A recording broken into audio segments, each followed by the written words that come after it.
রহিমপুর নামের একটি ছোট্ট সুন্দর গ্রামে বাস করত রফিক নামের একটি ছেলে। সে তার মা বাবার সঙ্গে ছোট্ট একটি ঘরে থাকত। রফিক ছিল খুব অলস। সারাদিন সে ঘরে শুয়ে শুয়ে গল্প করত, কখনো কখনো বন্ধুদের সাথে আড্ডা দিত, আবার কখনো মাঠের পাশে বসে সময় নষ্ট করত। মা প্রায় বলতেন, বাবা রফিক, একটা কাজকর্ম শিখো, ভবিষ্যতে তো তোমাকেই সংসার সামলাতে হবে। কিন্তু রফিক মায়ের কথা শুনে শুধু হাসতো। সে বলতো, আরে মা, কাজ করে কি হবে, সময় তো অনেক আছে। একদিন বাবা খুব চিন্তিত হয়ে বললেন, রফিক, এভাবে আর কতদিন কাটবে? এবার একটা কিছু করো বাবা।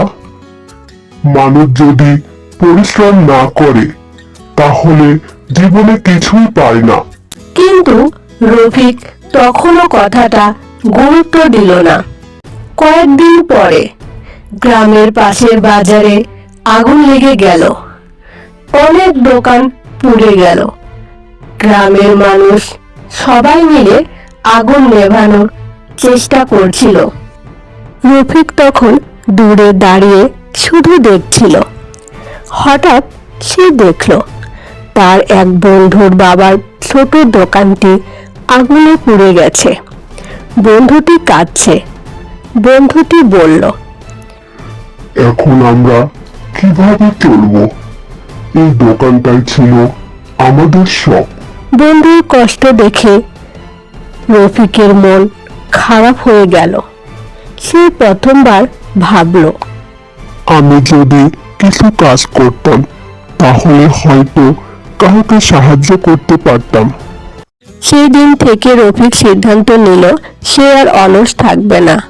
পরের দিন ভোরে সে বাবার সাথে মাঠে কাজ করতে গেল। প্রথম দিন খুব কষ্ট হলো। রোদ, ঘাম সব মিলিয়ে সে ক্লান্ত হয়ে পড়ল। কিন্তু বাবা বললেন, কষ্ট ছাড়া সাফল্য আসে না বাবা। রফিক ধীরে ধীরে কাজ শিখতে লাগলো। কয়েক মাস পরে রফিক পরিশ্রমী ছেলে হিসেবে গ্রামের সবার কাছে পরিচিত হয়ে গেল। যে মাঠে কাজ করত, বাজারে লোকদের সাহায্য করত, এমনকি মায়ের কাজেও হাত লাগাতো। একদিন মা খুশি হয়ে বললেন, আজ আমার ছেলে সত্যিকারের মানুষ হয়েছে। রফিক হাসলো এবং বলল, মা, আমি বুঝেছি, অলসতা মানুষকে পিছিয়ে দেয় আর পরিশ্রম মানুষকে এগিয়ে দেয়। সেই দিন থেকে রফিক আর কখনো অলস হয়নি। সে পরিশ্রম করে নিজের পরিবারকে সুখী করলো এবং গ্রামের সবার কাছে প্রিয় হয়ে উঠল। তো বন্ধুরা, এই গল্পটি থেকে আমরা এই শিক্ষা পাই যে অলসতা মানুষকে কিছু দেয় না, কিন্তু পরিশ্রম মানুষকে সফল করে তোলে।